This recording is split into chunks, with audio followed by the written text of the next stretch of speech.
Hey everyone, my name is Neil and welcome back to my garage, and today we're going to be building this mobile cabinet. Now, a few things before we get started. Number one, this is a scrap wood project, so as you can see, the top drawer does not match the grain direction of the bottom drawer, nor do the sides match the grain direction of the other sides. This is a pure scrap wood project. We just grabbed all the plywood that we had left around and we use it to make this cabinet. Number two, if you have a SawStop 36-inch professional cabinet saw, this is designed to fit underneath there. If you have another similar table saw, I went to the store and measured it myself. The dimensions are going to be about 30 inches in height, 16 inches in width, and 26 or 27 inches in depth. And number three, if you do see a tool or supply that you like throughout the build video, go ahead and go to the video description and you'll see a link to our Amazon affiliate storefront, where you'll be able to click on the link to buy the tool and the channel will get some money and you'll be able to get the tool that you like. Go ahead and enjoy the video as we get started. Let's go. All right, before we can do anything, I have a very small garage, so I need to be able to move things around. So I built this fold-up assembly table a couple years ago. So I'm going to go ahead and take it down because it's kind of the workhorse in my shop. So this is what we're going to use to build our cabinet. We're going to lay out all our pieces on it. And now, as you can see here, we're grabbing our pieces for our carcass. We're going to grab 4 different pieces of plywood and make sure that they're okay and they have no defects or any issues. And the first thing we're going to do here is we're going to measure to cut this piece. We're going to put right there where we need to put the line. And then we're going to go ahead and pull out our stand that we made to catch plywood so that it doesn't have to drop to the ground after we cut it. So now that we're going to line our plywood here on the table, we're going to grab our track for our track saw. And you can cut this with a circular saw, but if you have a track saw, it's going to make the process a lot easier. We're going to be putting on the clamps because these tracks do move a lot, so the clamps help. And then we're going to be cutting it. So now that everything is clamped down, I'm confident that all we have to do is make the cut. And as you can see here, the plywood won't fall to the floor. It just falls on that little stand that I made. So now that we have our piece, we're going to check it. There's no splintering or anything, no tear out because the blade is really sharp and the plywood is actually pretty decent quality. So we're going to take off our track saw and then move our piece over to our pile. It's going to be the first of many cuts that we make. So same thing here, we're going to repeat the process, go a little bit quicker, and then we're just going to make our cuts. Like I said, you can use a jigsaw, circular saw, whatever saw you have, but if you have a track saw, it makes these cuts perfect. And now that we have our track saw out, we might as well go ahead and cut the back panel, which is what this is. It's going to be about 1/4 of an inch. And we don't have to worry about putting it on right now because we don't want to hinder any access we have to the cabinet. We're going to cut the panel now, but then we're going to go ahead and put it on basically last. And then here we're just going to cut it with a handsaw so that we can move it back into our pile. Hey guys, welcome back. So as you can see, we just got done cutting the outside of the box, better known as the carcass, which is the left, the right, the top, and the bottom. And now we're getting ready to glue those together. We're going to be using Type-On 3. And then we're going to be putting in screws with countersink holes so that the screws sit flush. And then we're going to move on to the drawers. So this is a good point to just look at where we are. You want to make sure that even if you are off on these pieces, that at least they're the same size. So as long as the top and bottom are off, if they're supposed to be 16 inches, if they're 15 3/4, as long as they're both 15 3/4, that's what matters. So we'll adjust when we get to the drawers, but I know that they're on point for each one, so I'm not too worried about that. All right, let's move on. All right, so now we're going to be using our jigs in order to align our pieces for our carcass. You can find these jigs in the video description below. They're going to be in my Amazon storefront, but they're basically exactly for this application. Makes it go by a lot quicker. We're just going to be marking where we want to put in our screws. Then we're going to drill our holes.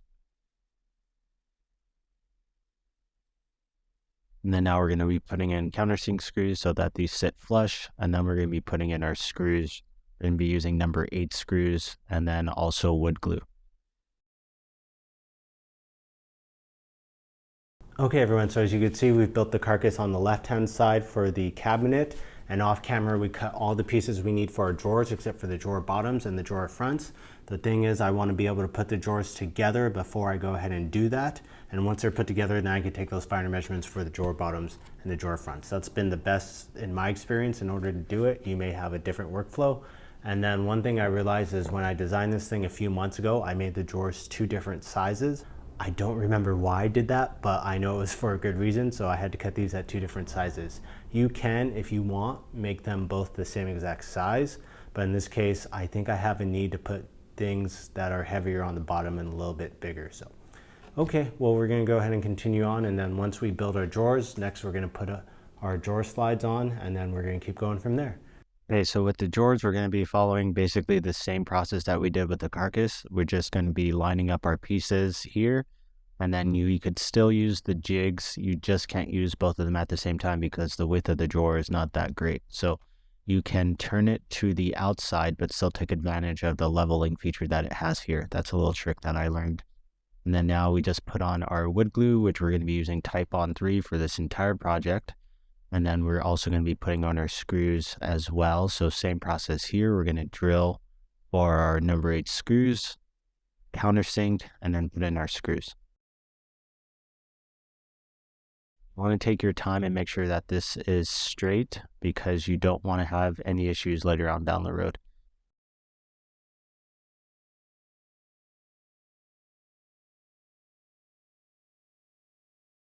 Okay, I just wanted to take a few seconds to say that this jig along with this clamp is so worth it, especially when you are making cabinets or drawers, because the jig does such a great job of keeping everything square that you really don't even have to check for square once you're done with it.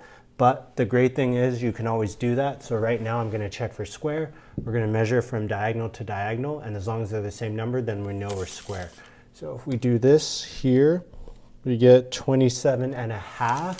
So as long as when we measure from this side to this side, we also get 27.5, we know we're golden. In here, 27.5 too. You can't beat that with a baseball bat. So everything looks good. Like I said, these clamps are great. This jig, and this clip, they're great. The only thing is they're a little bit of an investment, but once you get it and you start using it, it saves you so much time. When I first started cutting plywood and making my own cabinets and stuff, I remember spending a lot of time just trying to put this thing back in square because my cuts were never the same size, but now it looks great, and I can assure that when I'm going to put in the screws that they're being held together perfectly square. Okay, because we have 1/2 inch plywood left, we're going to be using that, not 1/4 inch like we would normally use, for a couple reasons. One, we're going to be putting some heavy stuff in this cabinet, so we want to use the 1/2 inch. And then 2, that's what we have. We'd have to go out to the store and buy 1/4 inch plywood, so we might as well use what we already have. So I'm just going to be lining it up here and then tracing around to get the cut, and then maybe go through with the router to flush trim it, or maybe not. I may be able to cut it without having to do that. So just wanted to let you know why we're using 1/2 inch plywood and not 1/4 inch. Yeah, at this step, you can be using the track saw again or a circular saw, but we're going to be cutting our drawer bottom. You're just going to be cutting off a small piece because we don't have that much plywood here. So we're just going to score it the first time and then cut it the second. And then now we're going to put that drawer bottom on our drawer and make sure that fits. And right now it's a perfect fit.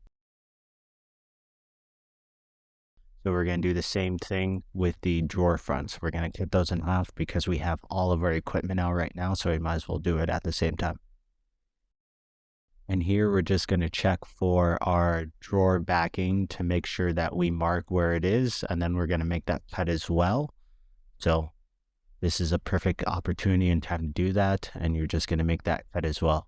As you can see, there's a lot of repetition in this, but it makes for practicing our skills. And here you can see I almost turned the drawer backwards, so you just want to make sure that you pick the right side. Okay everyone, we're at the point in the build right now where we get to find out whether or not we've made a mistake somewhere along the way that we didn't catch, or we've done well so far. And by that I mean we're getting ready to attach the drawer bottoms to our drawers. I'm just going to be using screws, no glue, because I want the option to change these drawer bottoms in the future. But we're also going to be taking our drawer slides now and attaching them to our drawers and then putting those inside the cabinet.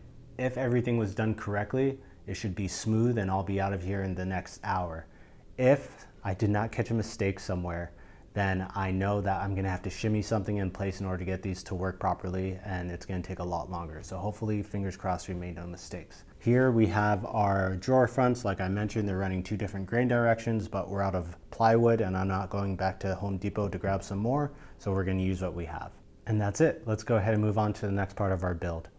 Now that we have our drawer bottoms cut, we're going to mark where we want to drill our holes. And that's what's great about using the combination square. We could just line it up. We're going to drill and countersink this bottom on the front side, and then we're going to do it on the back side. And then we're going to go around it really quickly with a time lapse, and you could see all the other holes that are required. I don't remember how many screws we put in the bottom. I think it was 14 or 15. There you go. You basically have your first drawer finished. Now go ahead and repeat that process for the second drawer.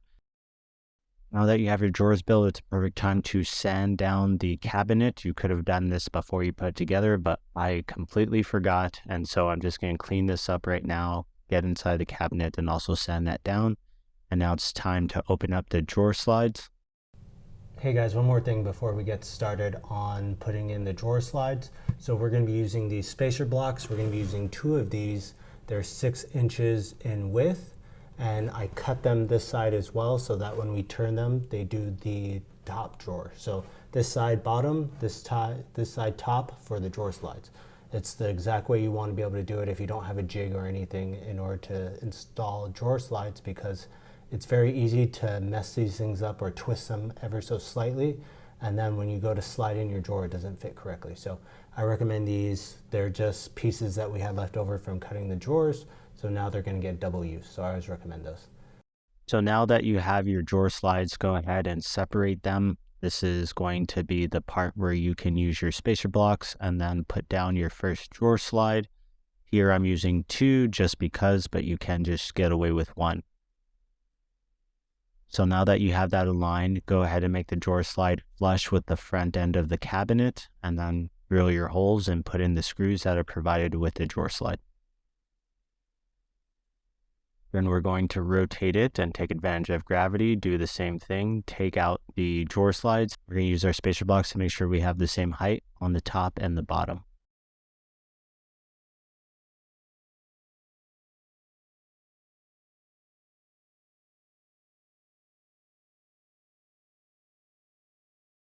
Okay, now that we have our bottom drawer slides in, we're just checking to make sure those are okay. We're going to use these spacer blocks to align our drawer.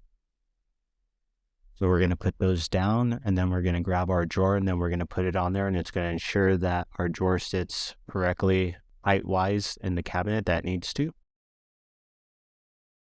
And then we're going to pull the drawer out and pull out the drawer slides, and then drill our holes for that end, and then we're going to put in our screws into the drawer. So the less measuring that you have to do, the better. That's why it's so great to use these spacer blocks. As we continue to put in our screws, now you can see that the drawer works perfectly on our first try, so we didn't make that big of a mistake. So now that we have the bottom drawer in, it's time to put in the top drawer. We're going to be using our spacer pieces again. They're just going to be vertical instead of horizontal, and we're going to make the drawer slides flush with the front, then put in our screws just like we did. Repeat it on the other side as well. Then we're going to be putting in these 2 pieces for our spacer blocks for our top drawer. As you can see, I have a problem putting them in. Now it's fine. So we're going to drop our top drawer on those spacer pieces, repeat the process, pull out the track. And here you can see now we have a perfectly working top and bottom drawer. All right, so this is a perfect way to end today. The next day when I came in, I didn't feel like putting down the assembly table, so I just grabbed the simple workbench that I built not too long ago. I have a full build video on that if you want to see the link in the top right after this. And then now we're going to continue on as we did yesterday with the drawer fronts. And so we're going to be drilling our holes for our drawer fronts, and we're going to put down a spacer block for that to align our drawer front. And then we're going to grab a clamp, remove the spacer block. So here we're going to be drilling our holes for our drawer pulls, and we're just going to take our time, and then we're going to put in screws for our drawers. And then we're going to pull out the drawer, and then on the other side, we're going to put in our screws on the inside of the cabinet. Now I have the cabinet open. I'm drilling the holes for the screws, the countersinks, and then I'm going to be putting in screws. Once the screws are in, we're going to take out those same screws that we used to hold the drawer front, and then we're going to drill through that so that we could put in the screws for our drawer pulls. Here we have one completed drawer. We're going to use another spacer block. It's basically just 2 popsicle sticks and a washer. And we're going to use that for the top drawer face. We're going to repeat the process here. Same thing. We're going to drill our holes for our drawer pulls, put in our screws, and then put in our drawer pulls. So now that our drawers are done, we're just going to break the edges on the corners to make sure it's not sharp. And now is a perfect time to put in our back panel. So we cut that earlier, and it's one of the last pieces we put in. We just put screws back there. And now I'm going to add this additional piece of plywood because I'm not sure if I want to hang something in the back of the cabinet or not, but for future use, this is just a possibility. And one of the last things we have to add are our casters. So these casters are from Amazon. Again, they're in the video description, but they've worked out well for me so far through all my initial testing. So I definitely be buying them again in the future. And with this part, it's not too hard. You just want to make sure that you pre-drill your holes so that you don't split the wood.